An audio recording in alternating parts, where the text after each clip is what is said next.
నమస్తే, నేను మీ తేజ్. ప్రస్తుతం మనతో పాటు సీనియర్ జర్నలిస్ట్ దాము బాలాజీ ఉన్నారు. ఆయనతో మాట్లాడు. నమస్తే సార్. నమస్తే. సో ఆంధ్రప్రదేశ్ రాష్ట్ర వ్యాప్తంగా సంచలనం సృష్టించిన కేసు ఏదైనా ఉందంటే గాదే సాయికృష్ణ. అయితే రీసెంట్గా ఆ కేసుకి సంబంధించి ఎక్కడైతే సీఏ పనిచేస్తున్నాడో కృష్ణలంక పోలీస్ స్టేషన్ ఆ టెర్రస్ పైన ఇప్పుడు ఒక రక్తపు మరకలు ఉన్న లాఠీ, ఎముకలు ఇవన్నీ కూడా ఆధారాలు దొరికే అంటూ కూడా చెప్తున్నారు. అవి సాయికృష్ణవో కాదు తెలియదు, బట్ ఆధారాలు దొరికే అంటున్నారు. సో సిఏ నాగరాజ్ ఏమో ఒక పక్క సిట్ అధికారులు కస్టడీకి తీసుకోవడానికి ట్రై చేస్తుంటే ఇతనేమో భయపడుతున్నాడు.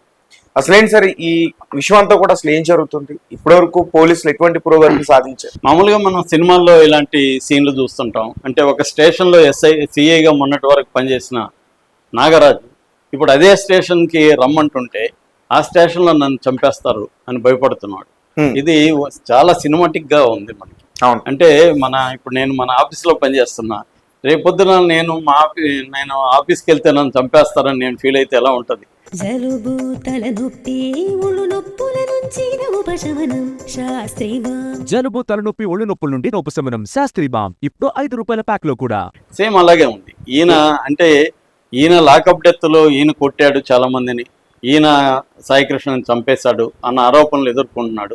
ఇప్పుడు అదే వ్యక్తి తనని లాకప్లో చంపేస్తారు అని ఆయన భయపడుతున్నాడంటే అంటే పోలీస్ వ్యవస్థ ఏ స్థాయిలో ఘోరంగా ఏ స్థాయిలో దిగజారిపోయింది, ఏ స్థాయిలో చట్ట వ్యతిరేకంగా బిహేవ్ చేస్తుంది పోలీస్ వ్యవస్థ.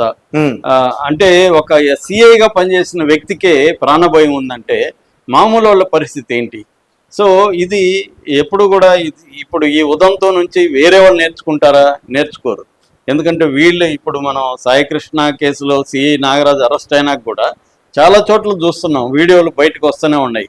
సిఐలు, ఎస్ఐలు బెదిరించడం, కొట్టడం వీడియోలంతా వస్తున్నాయి. ఇప్పుడు రావణ్ కేసులో కూడా చూస్తున్నాం, సేమ్ అలాగే బిహేవ్ చేస్తున్నారు. రావణ్ కూడా ఎక్కడ చంపేస్తారు అని శ్రవణ్ కుమార్ లాంటి వాళ్ళు, మాజీ మేజిస్ట్రేట్ జడ శ్రవణ్ కుమార్ లాంటి వాళ్ళు భయపడే పరిస్థితి ఏర్పడింది. అంటే ఎందుకు ఈ స్థాయిలో లా అండ్ ఆర్డర్ దిగజారిపోయింది అన్నది ఇప్పుడు చర్చకు వచ్చింది. సరే, ఈ కేసు ప్రత్యేకంగా చూసుకున్నప్పుడు ఇప్పుడు గాదే ఈ సాయికృష్ణ కేసులో 40 రోజుల తర్వాత మాత్రమే ఇది ముందుకు వచ్చింది. ఎందుకంటే అప్పటి వరకు తల్లి విజయలక్ష్మి, మేనమామ నాగేశ్వరరావు అందరినీ కలుస్తున్నారు, ఎవరు స్పందించలేదు, రాజీబొమ్మ అని చెప్తున్నారు. చివరికి అంబటి రాంబాబు దగ్గరికి వెళ్తే వాళ్ళకి రాజకీయంగా ఇది ఉపయోగపడుతుంది కాబట్టి వాళ్ళు దీన్ని టేకప్ చేశారు. దాని తర్వాత జగన్ రంగంలో ఎదిగాడు, దాంతో ఇది బ్లో అప్ అయింది. చివరికి చంద్రబాబు తల్లిని మేనమామని పిలిచి మాట్లాడాడు. అక్కడి నుంచి వేగం అందుకునింది. అంటే దీని మీద ముందుగా డిపార్ట్మెంటల్ ఎంక్వైరీ చేశారు, అది కూడా సరిపోదని సిట్ వేశారు. దాని తర్వాత మళ్ళీ కొద్ది రోజులకి అరెస్ట్ చేశారు. దాని తర్వాత ఇతను ఒక్కడే కాదు, కానిస్టేబుల్ కూడా ఉన్నారని కానిస్టేబుల్ ను కూడా అరెస్ట్ చేశారు. సో ఇప్పుడు ఏమైందంటే నాగరాజుని ఇంకా డీప్ గా చేయాలి. ఎందుకంటే బాడీ దొరకలేదు ఇప్పటికీ. అతను స్టేషన్లో 2 రోజులు ఉన్నట్టుగా ఆధారాలు మాత్రమే ఉన్నాయి. ఎందుకంటే ఒక ఎస్ఐ ఆయనకి పార్సల్ తీసుకోవడానికి వచ్చినప్పుడు ఈ సాయికృష్ణని చూశాను అని సిట్టుతో చెప్పాడు. అంతేగాని ఇంకెవరు అక్కడ స్టేషన్లో పనిచేసే వాళ్ళకి తెలియకుండా ఒక వ్యక్తిని అక్కడ పెట్టుకుని కొట్టగలరా? స్టేషన్లో ఒక వ్యక్తిని కొడుతుంటే మిగతా స్టాఫ్కి తెలియదా? వాళ్ళు ఎవరు వచ్చి ఇప్పుడు చెప్తున్నట్టుగా ఏం కనబడలేదు. So that is number 1. Number 2, ఎలా కొట్టారు, ఆ గాయాలకి ఎవరు మందిచ్చారు? ఒక ఆర్ఎంపీ డాక్టర్ వైద్యం చేశాడని చెప్తున్నా, అది లేదు. తర్వాత CCTV footage 1 month CCTV footage లేదు స్టేషన్లో సీసీటీవీ ఫుటేజ్ లేకపోతే సిపి ఏం చేస్తున్నాడు? సిపికి తెలియకుండా అంత అసమర్థంగా ఉందా? ఒక స్టేషన్లో సీసీటీవీ ఫుటేజ్ పనిచేస్తుందా లేదా ఇవాళ చెక్ చేయడం ఎంతసేపు? మనం ఎక్కడో కూర్చొని ఫోన్లో చెక్ చేసుకోవచ్చు, డాష్ బోర్డులు ఉంటాయి.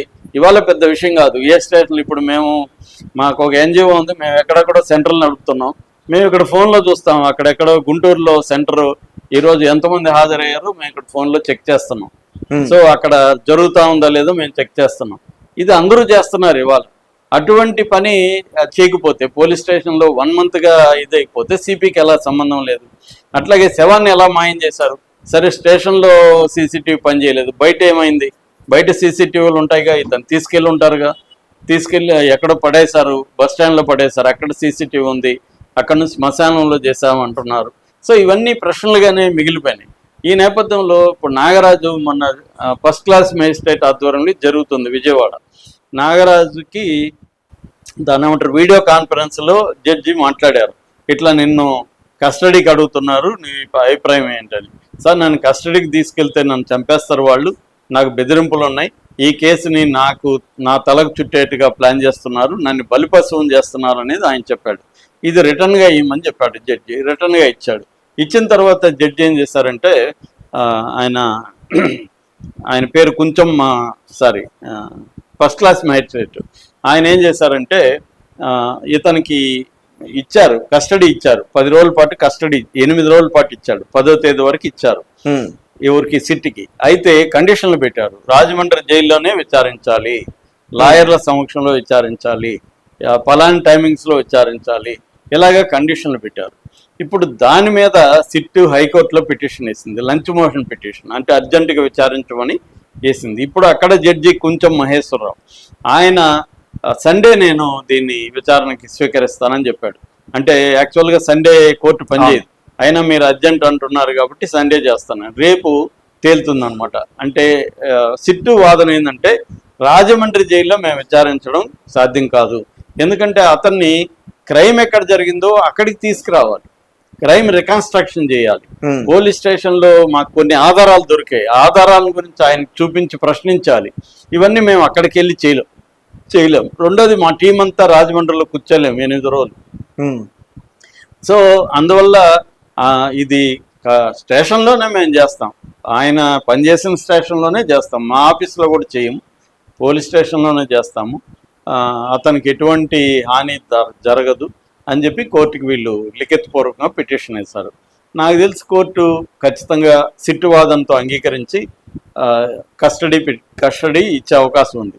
8 రోజులు కాకపోతే 5 రోజులైనా కస్టడీకి తీసుకునే అవకాశం ఉంది. అయితే ఈ లోపల సిట్టు ఇంకొక పిటిషన్లో కూడా ఏం చెప్పిందంటే, అదేంటి కృష్ణలంక పోలీస్ స్టేషన్ టెర్రస్ మీద వీళ్ళకి మరకలున్న లాఠీ, ఎండిపోయి మరకలున్న లాఠీ, ఈ బూడిద, ఎముకలు, తర్వాత కడియం, అది కూడా కొద్దిగా కాలిపోయింది, ఇవి దొరికాయన్నమాట. సో ఇది విచిత్రంగా ఉంది. ఇప్పుడు ఎప్పుడో జరిగింది ఇది, మర్డర్ జరిగి 40 రోజులు అయితే ఎవరైనా టెర్రస్ మీద పెట్టుంటారా? ఈ పాటికి మాయం చేసి ఉంటారుగా గొడవ అంతా జరిగినాక. కాబట్టి ఇక్కడ ఏదో అంటే సిట్టే ఎవరి దగ్గర ఏపిచ్చిందా అక్కడ, లేకపోతే ఎవరైనా నాగరాజుకి ఎనిమిస్ ఉండి వాళ్ళు నాగరాజుని ఇరికించడానికి ఇవన్నీ తీసుకొచ్చి అక్కడ వేసారా? ఇవన్నీ తెలియాల్సి ఉంది. రెండోది అవి ఎవరివి అనేది కూడా తెలియదు, గాదె సాయికృష్ణదా కాదా.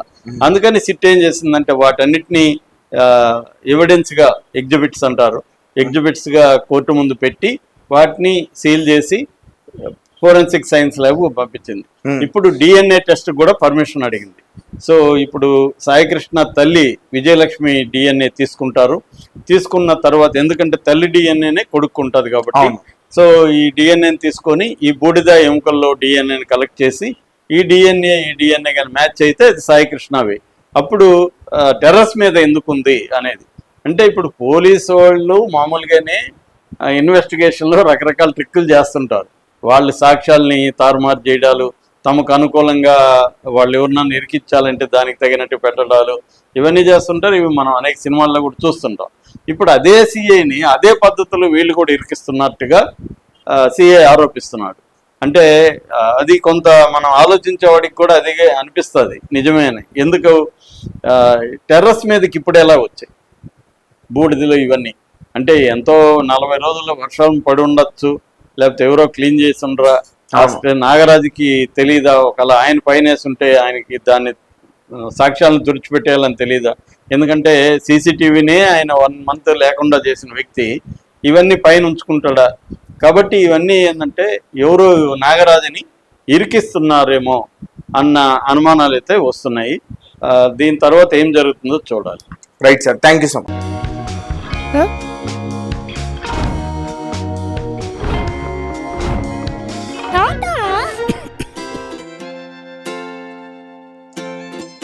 జలుబు, తలనొప్పి, నడుము నొప్పి, మోకాళ్ల నొప్పులు లాంటి లక్షణాల నుండి ఉపశమనానికి శాస్త్రిబామ్, ట్రస్టెడ్ బై మిలియన్స్ సిన్స్ 1992.